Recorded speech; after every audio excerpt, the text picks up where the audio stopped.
Yes! What is up, everyone? Look what I found. Oh, what a stud. This is when I was dunking on people. Look at this captain. Capitan. I don't feel like I take great photos. I think it looks a lot better from afar. Anyway, how are you doing? Are you good? If you're not, then please keep watching. I promise I'll make you smile at some point. It'll probably be for something cringe, but that still works too, right? I think it does. Or I'll make you smile because of this. Roll the clip! Number 4 for the United States. Lennon sends it in, the header, and it's into the back of the net! The United States strikes, and it's Jimmy Conrad! That never gets old. Anyway, we got some things to talk about because things are happening. Good things, bad things, what in the absolute is going on type things. And so what we have to do is we have to make like Neymar and dive in because, you know, he's known for diving. Actually, he's probably known more for excessive rolling around on the ground. It doesn't matter. Let's start with the good. And congratulations to Atalanta for not just beating the previously undefeated Bayer Leverkusen, who hadn't lost for 361 days, but for kicking the absolute scheisser out of them 3-0 in the Europa League final, which is the first time that Leverkusen have given up 3 goals in a game all season as well. What?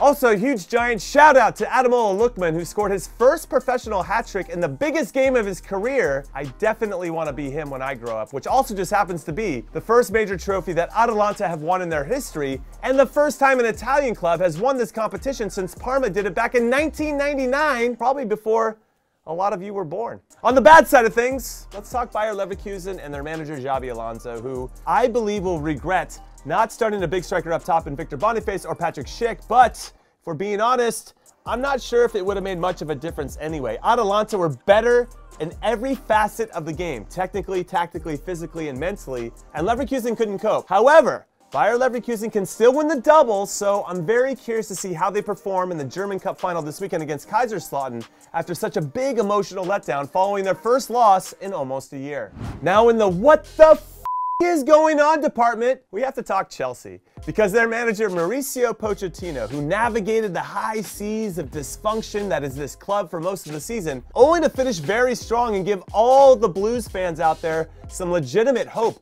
that things were on the up and up, has left the club by mutual consent. I seriously do not understand what the plan is over there, but don't worry, Chelsea lovers. I've got 2 words for you that's gonna solve this whole thing. Are you ready? David Moyes. Jokes aside though, did you see that Vincent Kompany, fresh off of getting Burnley relegated from the Premier League, is set to become the new Bayern coach? Which, that has to be a joke, right? Because if it's not, then for those that don't know what failing upwards looks like, here you go. Honestly, in what universe does this make sense? Tell me, how is this possible? Okay, back to the good news. Kylian Mbappe, maybe you've heard of him, finished as the top scorer of the French league this season, which just happens to be the 6th consecutive season that he's done that. And one part of me wants to say, wow, what a player. Those are incredible numbers. He's clearly one of the best players in the world. And another part of me wants to say, it's a farmers league, bro. Let's see you do it in Spain, big guy, with one of the most talented teams in the world, so you probably will do it in Spain. Okay, how do we judge this guy or anyone else when they're surrounded by so much talent? That's why I appreciate Diego Maradona going to Napoli back in the mid-80s. They were 11th in the table when he showed up, and in his 3rd season at the club, they won their first ever Serie A title. Could you imagine Mbappe going to, wait, who's in 11th in Spain right now? Osasuna. Could you imagine him going to Osasuna and sticking it out with them until they've won a trophy? That would be super rad, but it'll never happen anymore. That doesn't happen anymore unless maybe in MLS. Maybe a Leo Messi can come over to Miami, bring all of his friends, and then help them win trophies, and they would be super fun to watch, I bet. That's, what? It's already, that's happening? It's already happened? Why didn't somebody tell me?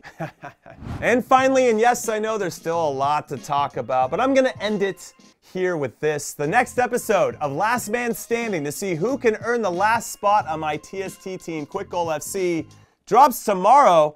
So please check it out. It is a good one. We're going from 8 players down to 4. And I actually want to take a moment to say thank you once again for remaining a part of the community, even when I disappeared for a while, which might have been a year-long while, but I'm back now. And I say this because it's great to see so many familiar faces in the comments, so keep those coming. Also, if you want any of my U.S. men's national team takes, then you got to check out the podcast I'm doing with Charlie Davies and Brian McBride and Tony Miola called Call It What You Want.